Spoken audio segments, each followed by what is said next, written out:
tous, bonjour à toutes, ici Martin Paquette, votre professeur dans le cours Francophonie nord-américaine, État des lieux. Eh bien, cette semaine, nous partons de l'Alberta, nous allons nous destiner vers le nord, nous allons nous projeter vers le nord, vers le Nunavut, les territoires du nord-ouest et le Yukon, puis nous allons nous rendre à l'extrême ouest, en Colombie-Britannique, pour voir la réalité francophone dans ces territoires qui sont tout de même immenses, mais qui sont tout de même dispersés et qui sont même variés.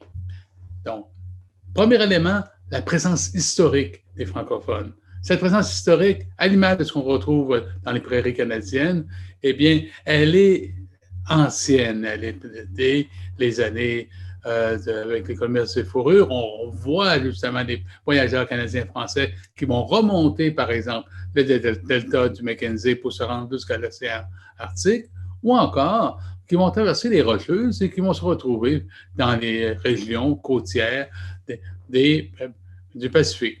Donc, cette réalité est ancienne, mais cette réalité demeure tout de même assez limitée numériquement. Et là, il y a des éléments qui militent pour mieux comprendre cette réalité limitée.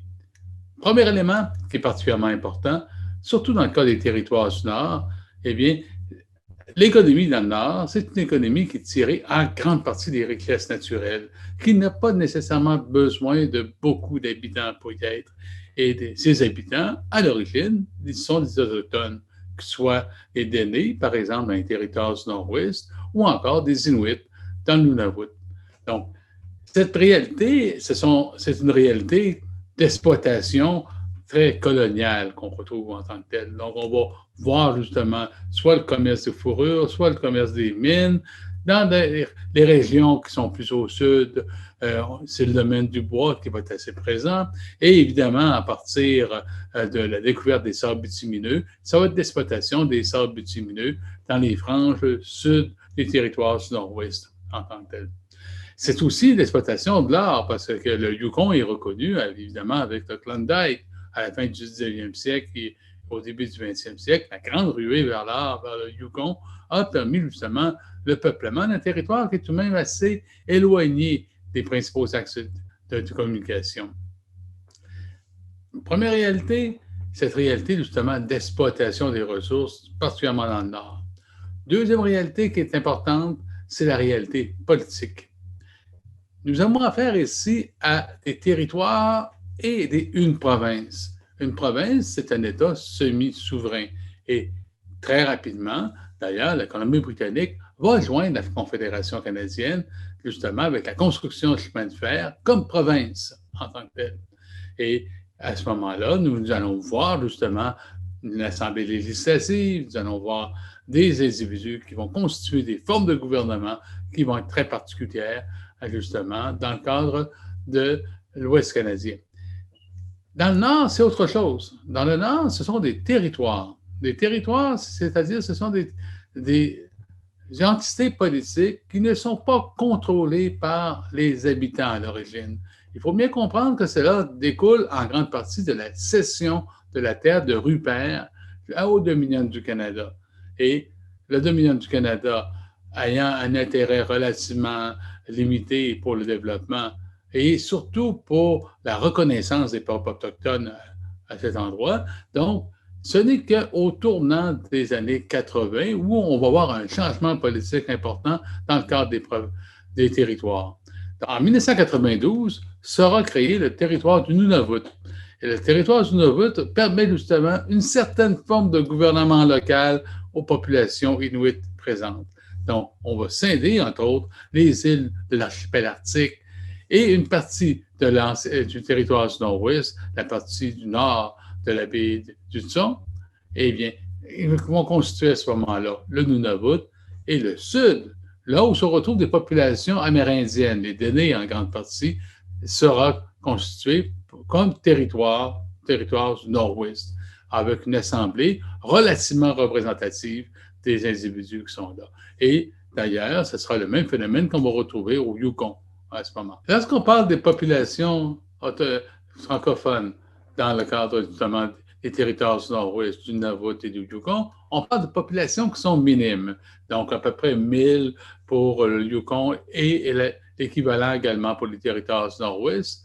Également, le Nunavut, évidemment, une population beaucoup moins importante, à peu près 460 en tant que telle. La Colombie-Britannique, par contre, il y a une population francophone qui est plus ancienne, qu'on retrouve entre autres dans la vallée de l'Okanagan et surtout dans les villes de Victoria et de Vancouver, où un nombre important de personnes se sont installées pour bénéficier, entre autres, de l'économie locale, une économie qui est axée en grande partie sur le commerce avec le Pacifique, mais aussi avec une économie qui est axée sur les affaires, entre autres, les échanges commerciaux, et qui sont particulièrement importants.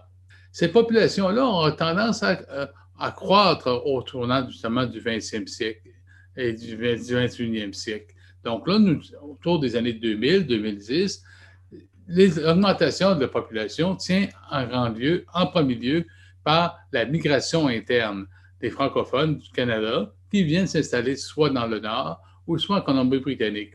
Un élément qui est particulièrement important dans le cas de l'augmentation de la population francophone, entre autres en Colombie-Britannique, c'est la capacité de soutenir une conversation en français. Et ça s'explique en grande partie justement par le désir des immigrants et particulièrement des enfants d'immigrants, justement, d'acquérir une autre langue que l'anglais pour justement des raisons commerciales. Le français a désormais une valeur économique particulièrement intéressante et une valeur internationale particulièrement intéressante, entre autres parmi les populations d'origine chinoise ou encore venant du sous-continent indien. Donc, l'Inde, le Pakistan et le Bangladesh, des populations qui sont tout de même assez importantes en termes de contingent à Vancouver et à Victoria.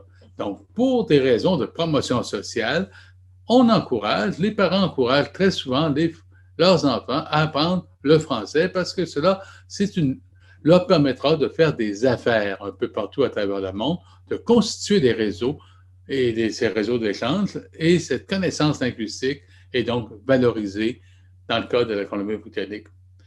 Dernier élément qui est particulièrement important dans le cadre des communautés francophones, à la fois dans les territoires et dans la province de Colombie-Britannique, c'est évidemment la dimension juridique.